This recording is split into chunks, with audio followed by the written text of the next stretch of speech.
Bienvenidos a una edición más de Educación y Conciencia, este programa donde le damos espacio a todos los que tienen algo interesante que venir a platicar de educación. Y aquí hemos entrevistado directores, hemos entrevistado profesores, hemos entrevistado empleadoras, hemos entrevistado coaches. Y hoy tenemos una gran invitada. Una invitada que estudió Relaciones Internacionales en el Colegio de México. Realizó estudios de maestría en Desarrollo y Aprendizajes Escolares en la UAC. Tiene más de 15 años de experiencia como docente, tanto en escuelas rurales como urbanas. ¡Qué interesante! Es fundadora de la Fundación Zorro Rojo, donde actualmente es la directora ejecutiva.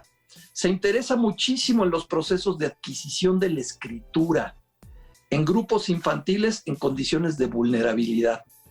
También se interesa en los procesos de alfabetización inicial de las niñas y niños indígenas que son bilingües.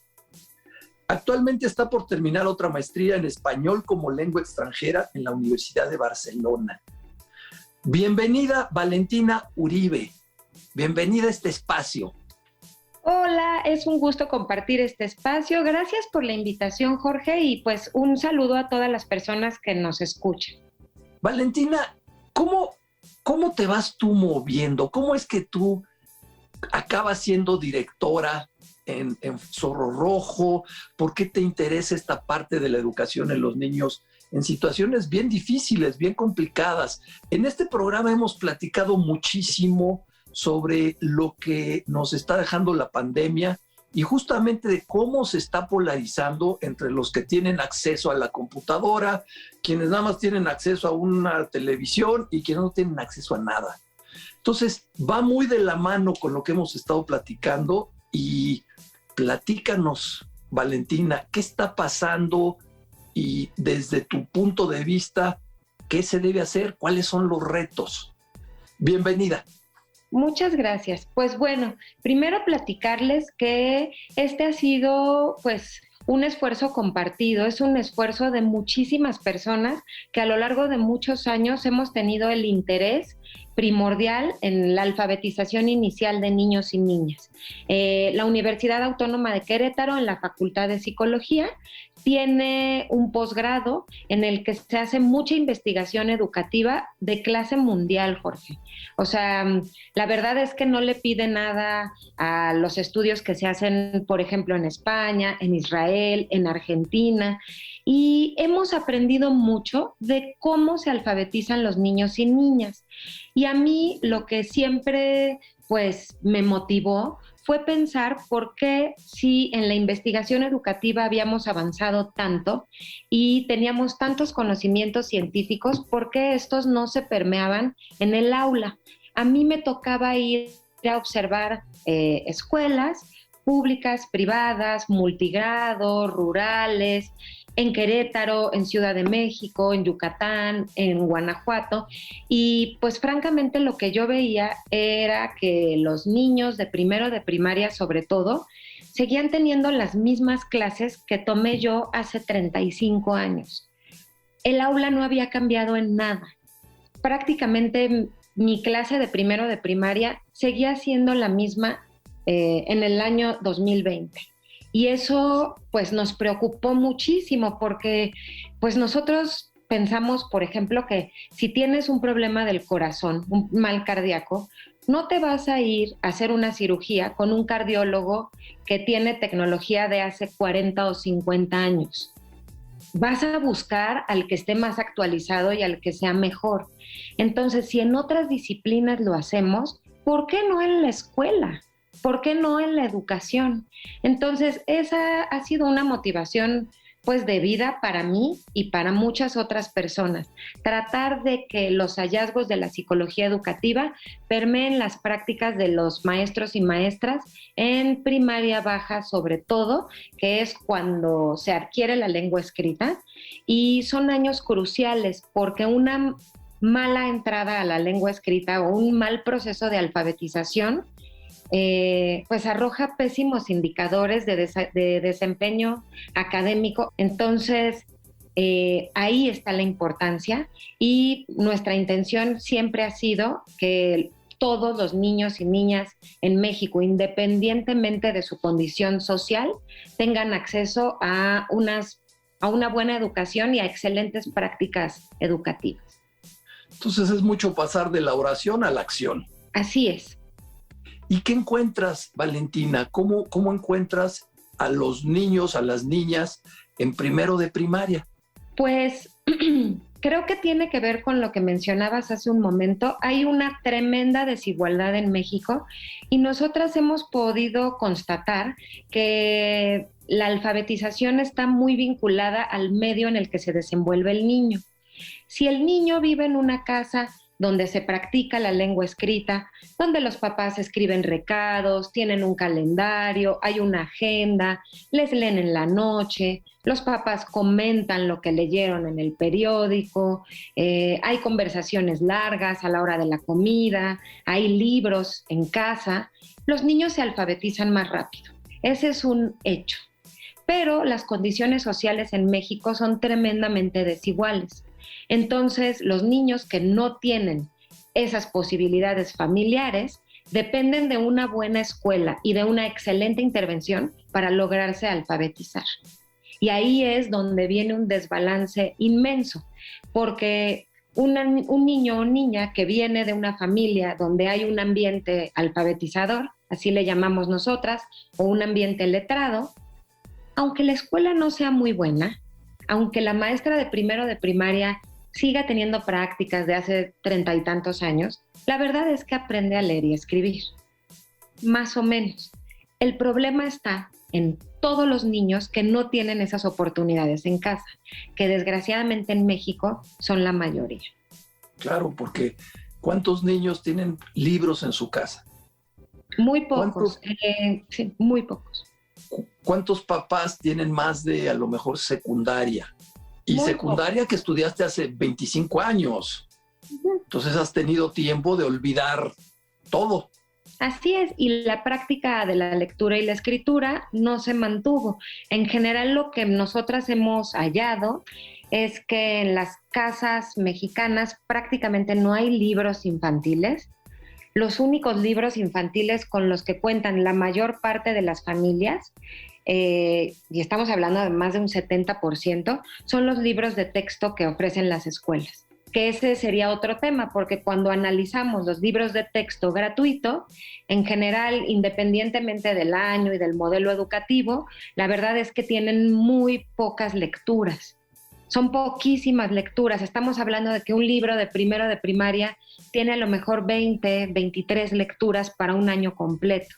Suponiendo que al niño le leyeran diario una, no tendrían ni para un mes.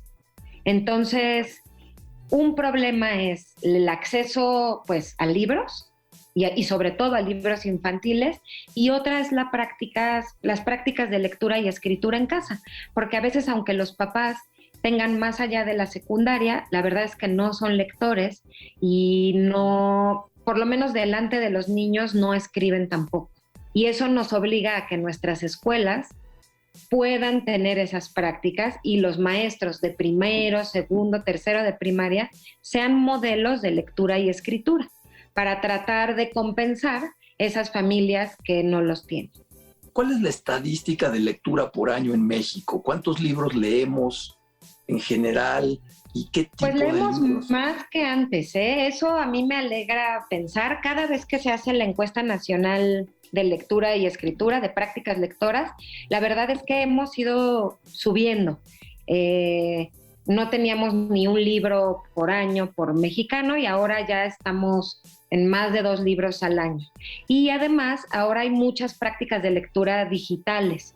Entonces eso ha incrementado mucho la cantidad de cosas que leemos los mexicanos. La otra parte que a nosotras nos preocupa, desde luego, es la calidad.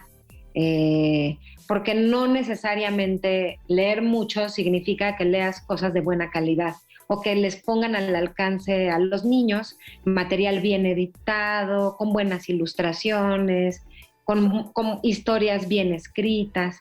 A veces es material, la verdad, material chatarra. Y es en este ámbito que fundan Zorro Rojo. Así es. ¿Y qué hace Zorro Rojo? nosotras nos percatamos de un problema invisible en México, que es el analfabetismo infantil. Los niños en México analfabetas generalmente logran avanzar de grado escolar sin ser identificados o sin ser atendidos cuando se les identifica. No los detienen y esperan que si no aprendió en primero, pues aprenda en segundo. Si no aprendió en segundo, pues que todavía puede en tercero, y así van pasando de grado escolar. Yo no sé si nuestro auditorio lo sepa, pero todas las estadísticas que nosotros escuchamos de analfabetismo se refiere siempre a analfabetismo en población mayor a 15 años de edad. ¿Qué significa eso? Que las mediciones nacionales e internacionales siempre contemplan a la población de 15 años de edad en adelante. Y los niños quedan fuera de todas esas mediciones, Jorge. Un niño de 13, 14 que no sabe leer y escribir no está registrado en ninguna parte. Y digamos que el proyecto de la Fundación Zorro Rojo es, número 1, visibilizar ese problema, saber que lo tenemos en prácticamente todas las entidades de la República, y me atrevo a decir en el 100% de las escuelas públicas. Al menos yo no he ido a una escuela pública donde todos los niños de segundo estén alfabetizados. Siempre hay unos que no. Y a veces se van a tercero, a cuarto, a sexto, y mis colegas maestros no me dejarán mentir. Este problema es menos evidente en escuelas privadas, porque las escuelas privadas se pueden dar el lujo de negar la reinscripción. Y eso hace que los niños busquen otra escuela o que las familias busquen terapias o maestros alternativos para solucionar este problema. Entonces, en el 100% de las escuelas hay al menos un caso. De niños de segundo de primaria en adelante, claro, que no han aprendido a leer y escribir. Claro. Y al decir no han aprendido a leer y escribir, es que no pueden, nada. Así es, nada. Qué dato tan terrible me estás dando, Valentina. Uh-huh. No lo sabemos, no lo conocemos, estos datos. No lo conocemos, y sí los conocen nuestros colegas profes que atienden esos rangos de edad. Para los que hemos atendido esos grados de edad es muy común, pero no es una problemática que esté en la mira nacional, y ese es nuestro propósito. Entonces, el propósito de Zorro Rojo es primero detectarlos y hacer visibles a estos chiquitos que no saben leer y escribir. Así es, y en segundo lugar, atenderlos. Valentina, tenemos que hacer una pausa y regresamos contigo a seguir platicando sobre este tema y este problema que es gravísimo. Así es, ahora seguimos.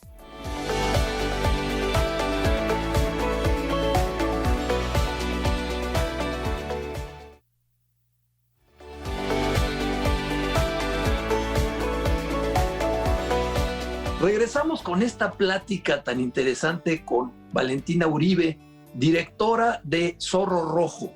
Valentina, entonces nos estás platicando de esta terrible situación de niños que no aprenden a leer y escribir y van avanzando en los diferentes años en el ciclo escolar, pero no son atendidos, son detectados, pero no son atendidos. Y nos comentabas que en las escuelas particulares, al no autorizarles que se reinscriban, pues es la manera como los filtran. Pero ¿qué pasa en las escuelas públicas y qué es lo que debe de pasar? Pues lo que pasa en las escuelas públicas es que muchas veces no hay condiciones para atender a todos estos pequeños. Pensemos, por ejemplo, en una maestra de tercer grado que tiene tal vez doble turno, que tiene 40 estudiantes y 4 no saben leer y escribir. Es muy difícil para ella empezar a diferenciar actividades y a decir, ¿cómo hago si tengo que avanzar con los otros 36 niños y estos 4 están en nivel de primero de primaria o menos, a veces tercero o segundo de preescolar? Entonces, hay muchos obstáculos que hacen que las maestras y maestros realmente tengan pocas herramientas para atender a estos pequeños. Entonces, ¿qué necesitan? Pues necesitan una metodología que sea eficiente, que sea rápida y que se pueda compaginar con el trabajo del resto de los niños del grupo que están en otro nivel de alfabetización. y a eso nos dedicamos precisamente en Zorro Rojo. Digamos que en Zorro Rojo hay 3 grandes vetas de trabajo. La primera es alfabetizar a niños y niñas que lo necesitan. Entonces, nosotras damos servicio directamente con un costo de recuperación de 10 pesos la sesión a las familias que han identificado que su niño o niña no sabe leer y escribir, y nosotros, nuestras maestras, les enseñan en más o menos 12 o 16 sesiones de 1 hora de duración. Es decir, es muy rápido. Con eso los equilibran, los ponen los nivelamos, exacto. Los nivelan. Los nivelamos. Okay. Y ese servicio es directamente en nuestra fundación. Las familias pueden agendar una evaluación y una cita, y el servicio está disponible para todos. Esa sería una. Otra sería capacitar docentes. Hay muchas maestras y maestros que nos buscan y nos dicen, ¿cómo aprendió a leer fulanito? Queremos saber. Entonces, la otra beta muy fuerte que hemos tenido, sobre todo ahora en pandemia, es la capacitación de docentes a nivel nacional.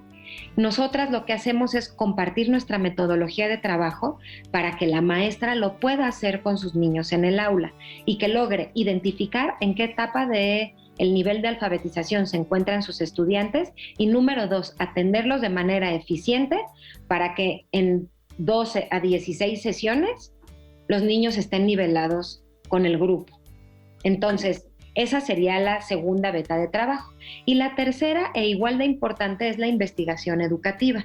Nosotras seguimos investigando qué cosas funcionan, qué parte de nuestra intervención es más importante, qué sucede con los niños bilingües que hablan, por ejemplo, una lengua indígena y el español es su segundo idioma, qué pasa con personas en situación de movilidad, cómo podemos dar seguimiento a niños que cambian de poblado o de ciudad constantemente. Entonces, cómo enseñar mejor ciencia, cómo vincular proyectos de ciencia con escritura. Entonces, toda la parte de investigación educativa nutre nuestro modelo de trabajo y lo va haciendo cada vez más eficiente. Entonces, esas serían como las 3 betas en las que trabajamos en Fundación Zorro Rojo. ¿Cuántas personas están trabajando ahí en la fundación? ¿Y cuántos niños han atendido? ¿Cuántos niños y niñas han sido atendidos? En 4 años que tenemos de estar constituidos legalmente como asociación civil, hemos logrado dar servicio a más de 5,000 pequeños. Hemos logrado alfabetizar a más de 5,000 pequeños y hemos logrado capacitar a algo así como 12,000 o 13,000 docentes a nivel nacional. Entonces, pues en números es muy amplio, pero pretendemos llegar más lejos.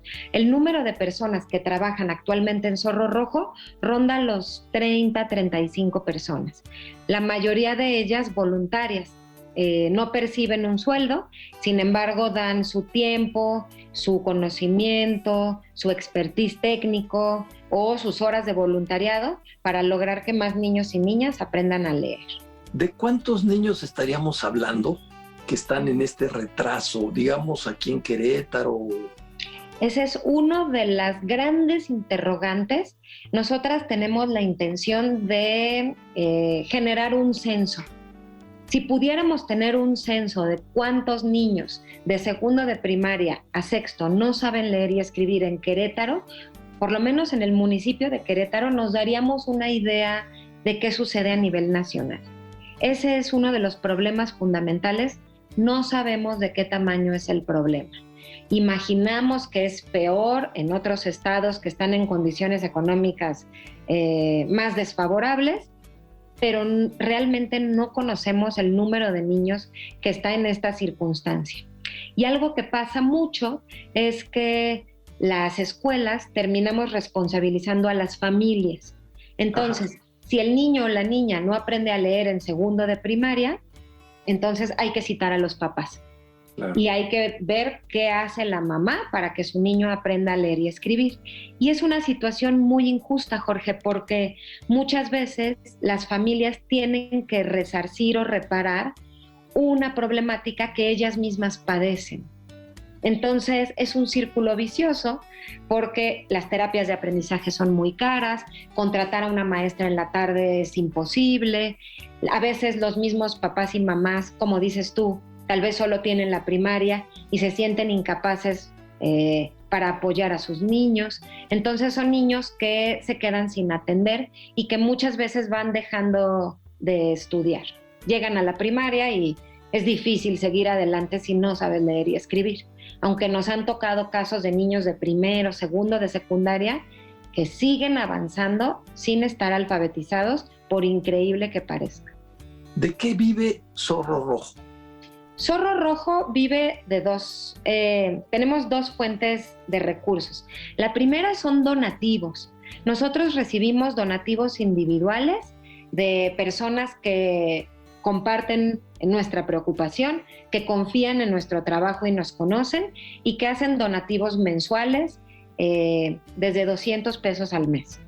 Y también contamos a veces con donativos más grandes de empresas, por ejemplo, pero gran parte de nuestro trabajo se sostiene con el intercambio de servicios. ¿Qué quiere decir esto?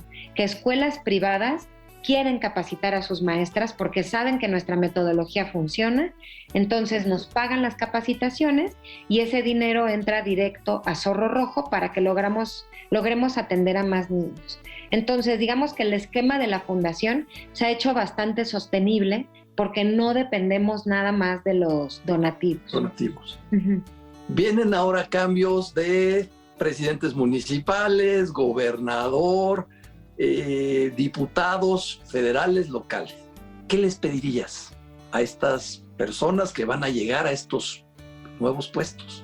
¿Qué te gustaría pedirles? ¿Cuál sería tu sueño? A mí me gustaría pedirles que pudiéramos hacer en primer lugar este censo. Este censo nos podría dar una idea muy clara de qué tamaño es el problema que tenemos enfrente y es algo muy retador y muy bonito a la vez, Jorge, porque yo lo miro desde el lado positivo. Nosotras en Zorro Rojo tenemos la posibilidad de resarcir ese problema. Entonces, si nos dan oportunidad de entrar a las escuelas, de capacitar a los maestros y de conocer la dimensión del problema, la verdad es que nosotras podríamos incidir positivamente y lograr que ningún niño en México se quede sin leer y escribir, más allá de tercero de primaria. Valentina, ¿y encuentran obstáculos en su trabajo? ¿Encuentran envidias? ¿Encuentran de autoridades, de directores de escuela, de maestros, de los papás? ¿Cómo funcionan ustedes con eso? ¿Qué hacen? Fíjate, Jorge, que en general no nos ha sucedido. Me parece que a veces hay un poco de desconfianza y eso me hace pensar que la infancia es muy poderosa. Fíjate por qué lo pienso. Pienso que la infancia es muy poderosa porque cuando una maestra se encuentra en una situación de estrés frente a su grupo, lo que ella hace es regresar a su propia infancia y olvidar lo que le hemos enseñado en las capacitaciones y regresar a lo que ella conoce. Esa es la única razón que yo encuentro para que sigamos replicando pues la escuela de hace 40 años. Siento que las personas vuelven a su propia infancia cuando están en una situación de estrés y entonces dicen, no, olvídenlo, voy a borrar el pizarrón, todos callados, se ponen a copiar, repiten la letra 600 veces y me parece que ese es el único obstáculo con el que nos encontramos. Creo que como adultos tenemos que hacer un proceso también de reflexión y de apertura, porque hay muchas cosas que funcionan y nosotros no aprendimos así y está bien. Creo que a lo mejor el único obstáculo que encontramos a veces es de poca flexibilidad. A veces la gente está muy acostumbrada a hacer las cosas de una manera, llevan haciéndolo así 11, 12 años y no quieren cambiar. Entonces, yo diría que el único obstáculo al que nos encontramos normalmente es pues a la falta de flexibilidad de autoridades, también de maestros, pero creo que es algo que se puede remediar. Alumnos del siglo XXI con profesores del siglo XX, con métodos del siglo XIX. Así es, exactamente. Así diste en el clavo, exactamente. ¿Por dónde empezar a movernos, Valentina? Yo creo ¿Cuál es el reto? Por los maestros. Creo que el reto de los maestros es flexibilizarse, tener apertura actualizarse, pero pues con la disposición de cambiar. Incluso también nosotras en Zorro Rojo, no casarnos con lo que hacemos y que sabemos que funciona muy bien, desde luego que puede mejorar, por eso tenemos la parte de investigación educativa. Entonces me parece que la llave está en tener apertura, ganas de conocer cosas nuevas y perderle el miedo a ponerlas en práctica. Para terminar, Valentina, ¿qué le recomendarías a los padres y madres de familia? Los padres y madres de familia pueden acompañar en este proceso tan bonito a sus hijos, platicando con ellos, Jorge, buscando momentos para tener temas de conversación interesantes, no solo del día a día y la comida y el suéter, sino ir más allá. Nos pueden apoyar muchísimo leyéndoles ellos, por lo menos 15 minutos al día, cualquier texto que sea interesante para los niños y que sea un momento de disfrute, no un momento de castigo, sino un momento pues de cariño, de te abrazo y de te enseño algo nuevo. Y pues que nos apoyen también promoviendo que los niños escriban la lista del súper, el recado para la abuela, el teléfono de la tía, etcétera. Entonces, hay formas en que los papás también pueden apoyar y, como dije al principio de esta entrevista, es muy necesario y muy importante el papel de la familia. Valentina, si alguien quisiera apoyar a la Fundación Zorro Rojo, ¿dónde te buscamos? ¿Dónde te encontramos? Si quieren apoyar a Zorro Rojo, nos pueden encontrar en www.fundacionzorrorojo.org. Estamos en Facebook como Fundación Zorro Rojo y ahí pueden encontrar muchas maneras de sumarse y de apoyar. Muchísimas gracias. Valentina, muchísimas gracias por acompañarnos hoy. Definitivamente no va a ser la primera y última vez. Te voy a volver a invitar porque qué bonita labor están haciendo y qué importante. Muchísimas gracias. Pues un placer compartir con ustedes. Muchísimas gracias. Nos vemos la próxima semana en una emisión más de Educación y Conciencia.